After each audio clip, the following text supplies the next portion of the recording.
Fuzzy matching business scenario वैसे बहुत कम आते हैं, पर स्टिल पता होना काम आ सकता है। अब मैं एक छोटा सा एक सिनेरियो लेके चल रहा हूँ, एक हाइपोथेटिकल एग्जांपल दे रहा हूँ। आप अपने ऑफिस में आपने एक सर्वे किया, जिसमें आपने 10 लोगों से पूछा कि आपका एक फेवरेट फ्रूट क्या है, और आप पेन पेपर लेके गए थे। तो आप पहले बंदे पे गए, आपने पूछा आपका फेवरेट फ्रूट क्या है, उसने बोला एप्पल। तो क्योंकि आप पेन पेपर लेके गए थे, तो आपने लिखा APPLE लिख दिया। दूसरे बंदे के पास गए, उसने भी बोला एप्पल, पर इस बार आपने स्पेलिंग गलत लिख दी।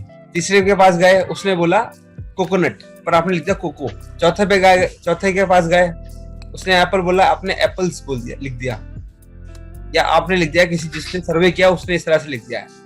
फिर पांचवे के बाद उसने बताया पाइनएप्पल, तो पाइनएप्पल लिख दिया। छठे के पास उसने बोला वाटरमेलन, आपने वाटरमेलन लिखा पर स्पेस के साथ लिखा। सातवें के पास उसने ही वाटरमेलन बोला, पर स्पेलिंग थोड़ी उसने गलत लिख दी है या शॉर्ट हैंड यूज कर लिया है। सिमिलरली 8 में उसने सही लिखा है, 9 में सही लिखा है, 10 में फिर गलत कर दिया। राइट। अब मैं आपसे बोलूं कि ये सर्वे का डेटा है, अब मुझे ये बताइए, क्योंकि इसमें फिलहाल के लिए 10 रिकॉर्ड आ रहे हैं, पर ऐसा जरूरी नहीं होता है बिजनेस सिनेरियो में। अब मैं ये आपसे बोलता हूँ कि मेरे को इस वाले पे एक बार चार्ट बना के दीजिए कि कितने ऐसे फ्रूट हैं जो लोगों के फेवरेट है, मतलब fruit with highest number of favourite count. तो मैं क्लोज एंड अप्लाई करता हूँ। हम एक बार चार्ट ले लेते हैं, इसको मैं फोकस मोड पे ले जाता हूँ, सर्वे रिजल्ट में आते हैं, सर्वे रेस्पॉन्सेज में आते हैं। रेस्पॉन्सेज में मैंने एक्सेस में डाल दिया और इसी को काउंट में डाल दिया। तो अब ये देखिए, मैं इस पर लेजेंड ऑन कर देता हूँ, सॉरी डेटा लेबल्स। तो अब ये देखेंगे हर एक जो रिस्पॉन्स आए हमारे पास। अब यहाँ पे देखिए एप्पल एप्पल एप्पल एप्पल, ये 4 बार आ रहा है। ये एज अ सिंगल बार आना चाहिए था, अलग इसलिए आ रहा है क्योंकि ये अलग लिखा गया है। पर आप एज अ ह्यूमन समझ पा रहे हो ना कि एप्पल है ये। तो सिमिलरली बनाना तो ठीक आ रहा है, कोकोनट, कोको की जगह कोकोनट होना चाहिए था। पाइनएप्पल सही है। वाटरमेलन में स्पेलिंग यहाँ पे आ गई है, यहाँ पे स्पेलिंग गलत है, और यहाँ पे तो अलग ही कहानी चल रही, ये भी स्पेलिंग गलत है। मतलब तीनों इन्हें देखा जाए तो तीनों गलत है, पर होना एक ही बार चाहिए था। तो इससे मैं कोई स्टैटिस्टिक्स नहीं निकाल सकता। तो हम क्या कर सकते हैं, हम इसको सुधार सकते हैं। अब सुधारने का मतलब ये होगा कि भैया इसको मैन्युअली ठीक करो। राइट। एक दूसरा ऑप्शन ये हो सकता है कि हम एक लिस्ट बना लें फेवरेट्स की, जो हमें पता ही हो। जैसे हमने एक बना रखी है यहाँ पे, जैसे पाइनएप्पल, वाटरमेलन, कोकोनट, बनाना और एप्पल हमने लिख रखा है। तो और इस टेबल को यहाँ पे लुकअप कर दें, और जो सही रेस्पॉन्सेज है वो सामने ले आए। अभी ये रेस्पॉन्स, अभी मैं नॉर्मल मर्ज कर रहा हूँ यहाँ पे, ओके किया, इसको एक्सपैंड किया मैंने, और यहाँ फ्रूट लिया, ओके किया मैंने। तो अब देखोगे ये वाला सही बैठा है, तो ये कह रहा सही है, यहाँ ये सही बैठा है, पर ये तो रह गए ना। पर आपको पता है कि ये एप्पल है, आपको पता है कोकोनट है, आपको पता है ये एप्पल है, पर सिस्टम को नहीं पता है। सिस्टम को यही चीज समझाने के लिए आपको फजी मैचिंग का एक ऑप्शन दे रखा है। जैसे आप फजी मैचिंग को ऑन करते हो, एक्टिव करते हो मतलब, और ओके करते हो, और अपने रिस्पॉन्सेज में जाओगे, तो आप देखोगे तो काफी हद तक इसने मैच सही दिखाया है। मतलब अब क्या मैं कह सकता हूँ कि मैं इस पे स्टैटिस्टिक्स दे सकता हूँ, कुछ हद तक दे सकता हूँ, क्योंकि सिस्टम एक अप्रोक्सीमेट मैच कर रहा है। सिस्टम चेक कर रहा है कि उसको क्या ढूंढना है। अपने सर्च को और थोड़ा बेहतर बनाने के लिए आपके पास और ऑप्शन होते हैं यहाँ पे फजी मैचिंग में। मैं यहाँ पे आता हूँ, बॉटम में आप देखेंगे फजी मैचिंग के कुछ ऑप्शंस हैं जिसको आप कंट्रोल कर सकते हो। जैसे कि पहला आता है सिमिलैरिटी थ्रेशोल्ड। अब ये थ्रेशोल्ड का मतलब ये होता है कि आप कितना % एक्यूरेसी चाहते हैं इस चीज के लिए। अगर आप देखेंगे कि मेरे को 100% एक्यूरेसी चाहिए, तो वो फिर क्या करे, 100% का मतलब ये हो गया कि ये इसको इग्नोर करेगा। अब यहाँ पे देखोगे ये खाली है, पर हमने जब ऑप्शन टिक किया तो सिस्टम ने रन तो किया, रिजल्ट तो दिया। तो मैंने यहाँ पे देखो, आपके ईज के लिए मैंने यहाँ पे कुछ रेस्पॉन्सेज बता रखे हैं कि सिस्टम बाय डिफॉल्ट 0.8 रखता है, that is 80%। So 80% is your threshold, मतलब ये 80% की एक्यूरेसी लेके बाय डिफॉल्ट चलता है। आप चाहो तो इस एक्यूरेसी को 0.90 कर दो, 90% की एक्यूरेसी होगी। 0.9 इज योर 90%, ओके कर दो इसको। अब यहाँ पे आइए, मतलब एक्सपैंड में आइए, अभी भी सही चल रहा है ये। वापिस आते हैं, इसको अब हम 1 कर देते हैं, 100% एक्यूरेसी भी देख लेते हैं एक बार क्या देता है ये। अब बॉटम में देखेंगे इसे दो रिकॉर्ड ही मैच हुए हैं। अब 100% में दो इसलिए आ रहे हैं क्योंकि एप्पल बिल्कुल मैच करता है, कोई फर्क नहीं है। इवन कैपिटल लेटर है, स्मॉल लेटर है, बिल्कुल मैच करता है, इसीलिए दो आ रहे हैं। तो मैं रिकमेंड करूंगा आप डिफॉल्ट ही छोड़ दो, या अगर आप ज्यादा रिजल्ट चाहते हो तो आप 80% से और कम करो। लाइक मैं कर देता हूँ इसको 50% और ओके करके देख लेते हैं एक बार क्या आता है, पता चल जाएगा मुझे। अभी भी वैसा रिजल्ट आ रहा है। इधर आए हम, इस पे आ जाते हैं। अब यहाँ 0.5 की जगह पे हम 0.2 कर देते हैं, 20% हो जाएगा। अभी भी वही बात आ रही है, तो कुछ खास फर्क नहीं दिखा है क्योंकि डेटा छोटा है, तो कुछ खास आप नोटिसेबल चेंज नहीं देख पा रहे। जब डेटा बड़ा होता है, सिस्टम के पास बहुत सारे ऑप्शन होते हैं फाइंड आउट करने के लिए, तब ये ज्यादा एफिशिएंटली वर्क करता है।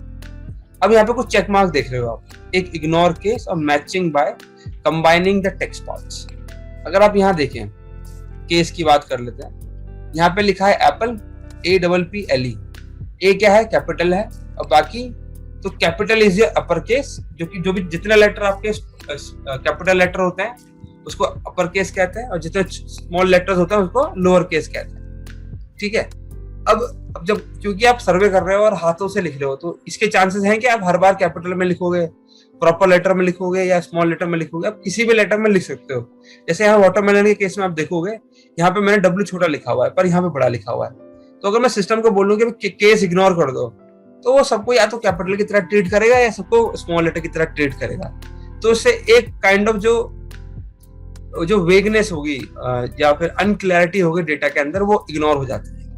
तो ये भी एक अच्छा ऑप्शन है, टिक रहना चाहिए। उसके बाद आता है match by combining the text parts. अब जैसे यहाँ पे देखोगे वाटर लिखा हुआ है, उसके बाद मेलन लिखा हुआ है, स्पेस आ रहा है, दो टेक्स्ट के पार्ट हो गए, राइट। एक तो ये हो गया। दूसरा यहाँ पे देखिए पाइन एप्पल्स लिखा हुआ है, पाइन भी एक टेक्स्ट हो जाएगा, एप्पल्स भी एक टेक्स्ट हो जाएगा। तो यहाँ पे ये एज अ सिंगल यूनिट बना, यहाँ पे इन दोनों के स्पेस को हटा देगा ये, तो एक टेक्स्ट का पार्ट बना देगा। स्पेस सिंबल्स वगैरह हटा के एक टेक्स्ट पार्ट बनाएगा और फिर उसको मैच करके देखेगा। इन अ वे परम्यूटेशन और कॉम्बिनेशन अप्लाई करता है। अब यहाँ पे आता है maximum number of match records. अब आप कहेंगे ये क्या होता है। अब एग्जाम्पल के तौर पे थोड़ा समझाना पड़ेगा कि मान लीजिए दो टेबल है, इसको हटा देता हूँ। मान लीजिए हमारे पास एक सर्वे है, यहाँ पे एप्पल एक बार आ रहा है। अब यहाँ पे जो चलिए ये ले लेते हैं, हो गया, इसमें मैं एक रिस्पॉन्स और डाल देता हूँ, बॉटम में डालते हैं ऐप लिख दी मैंने। चलिए एप्पल की जगह पे ऐप लिख दी मैंने। अब यहाँ पे आप देखिए ये जो ऐप है, ठीक है। अब जब सिस्टम अप्रोक्सीमेट मैच कर रहा है, तो दिस ऐप, क्या ये ऐप इसमें है, APP है, यहाँ पे भी मैच कर रहा है, APP है, तो उसको कितने रिजल्ट मिलने चाहिए, एक या दो रिजल्ट मिलने चाहिए। तो अब क्योंकि दो रिजल्ट मिलेंगे यहाँ पे, तो इसको बॉटम में जो आप देख रहे हो मैक्सिमम नंबर ऑफ मैचेस, तो आपको यहाँ बताना है कि कितने मैच, अगर आप इतने सारे नंबर ऑफ मैचेस मिलेंगे तो आप क्या चाहते हो उनसे। तो 2 मैच मिले आपको, तो आप क्या दोनों मैच चाहते हो, या जरूरी नहीं है 2 मैच मिल रहे हो, कईयों में 5 से 5, 6, 10, 15, 16 कितने भी हो सकते हैं। क्या आपको सारे मैच चाहिए, तो आपको ज्यादा से ज्यादा 1 या 2 चाहिए होगा। तो क्योंकि आपको रिजल्ट 1 चाहिए, तो आप यहाँ पे 1 डाल दो। अब कई बार ऐसे सिनेरियो आ जाते हैं, जैसे आप एक सिनेरियो अगर मैं दिखाता हूँ। अब यहाँ पे आप देखोगे मैंने इतनी सारी परम्यूटेशन कॉम्बिनेशन लगा दी, पर ये कोको को मैं अभी भी ढूंढ नहीं पा रहा। मतलब मेरा अप्रोक्सीमेट मैच जो है वो स्टिल इस पर्टिकुलर आइटम के लिए वर्क ही नहीं कर रहा है। ठीक है। अब मैं ऐसा क्या करूं कि सिस्टम समझे कि भैया मतलब कोई और जुगाड़ होना चाहिए मेरे पास, कुछ और ऑप्शन भी होने चाहिए जो इस तरह की प्रॉब्लम को सॉल्व करता है। तो यहाँ पे एक ऑप्शन और होता है मर्ज क्वेरी के अंदर, ऑप्शंस के अंदर। ये जो जितना ऑप्शन आप देख रहे हो ये तभी एक्टिव होता है जब मैं इस पर टिक करता हूँ। जैसे मैं इसको अनटिक कर दूंगा तो सारे हाइड डिसेबल हो जाएंगे। ठीक है। अच्छा, अब आ गया, ये है बॉटम में ट्रांसफॉर्मेशन टेबल। अभी अभी ट्रांसफॉर्मेशन टेबल क्या होता है, सवाल आता है ये। तो जैसा कि हमारे पास एक सर्वे का डेटा है, हमारे पास ये नाम्स आ गए, राइट। अब हम एक एज अ क्या कहते हैं अपने काम को इजी करने के लिए, वैसे ट्रांसफॉर्मेशन टेबल इतनी हेल्पफुल नहीं है, क्योंकि अगर आप ट्रांसफॉर्मेशन टेबल बना सकते हो तो आपको फिर इसकी फजी मैचिंग की जरूरत नहीं पड़ेगी। अभी समझ में आ जाएगा जब मैं करूँगा। तो पॉइंट ये था कि हमने सर्वे किया, हमारे पास इतने रिजल्ट आए।